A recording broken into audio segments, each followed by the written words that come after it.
I am Ren James, the author of all of these books. So many, I can barely get them all in shot. I'm also in the writer's room for Heartstopper. If you've got this fancy, gorgeous hardback special edition, I have a special comic in the back of this. And I work on the TV show. And I have a new book coming out, a graphic novel illustrated by Beth Fuller.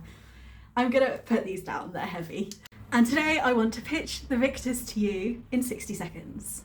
The Victors is about a trans boy who is the chosen one. There was a prophecy when he was a baby that he was gonna defeat the demon overlord and save all of humankind, which he does successfully when he's 15, only to lose his best friend and his magic in the final battle. The book starts 4 years later when he is at university.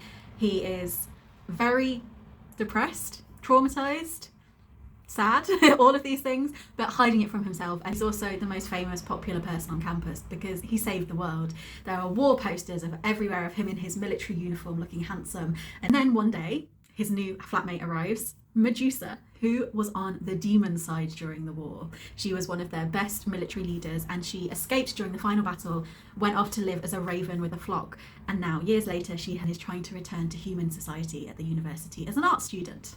To both of their dismay, they have to share a flat because most of the city was destroyed by the demons during the war. Dirk is convinced that Medusa is there to kill him and steal his fairy dagger, and Medusa just wants to be left alone with her art projects. She doesn't really understand what being human means. She's spent the last 4 years living as a bird, so she's more interested in worms and beetles. As they're slowly starting to get used to each other, they learn about what it means to be friends, how to deal with an annoying housemate, how to grieve and move on from something so traumatizing as a war. But mainly their story is full of hijinks and fun as they both rediscover what it means to be human and have emotions and form a lovely queer found family.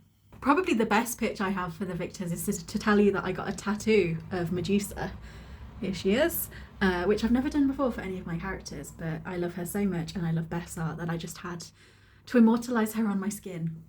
Does anyone else get tattoos of their OCs or is that just me? I've tried to create something that's sweet, funny, kind, with some real emotional heft, carrying the whimsy of something like What We Do in the Shadows and the knowing wit of something like Giant Days. It's full of aching loneliness and the desperate need to be loved even when you won't admit it to yourself. And whether there can actually really be a good guy in a battle that does involve violence. That sounds like it is your bag. You can pre-order The Victors by me, Ren James, and the illustrator Beth Fuller. If you're watching this between the 17th and the 20th of February, you can actually get 25% off at Waterstones using the code FEB26.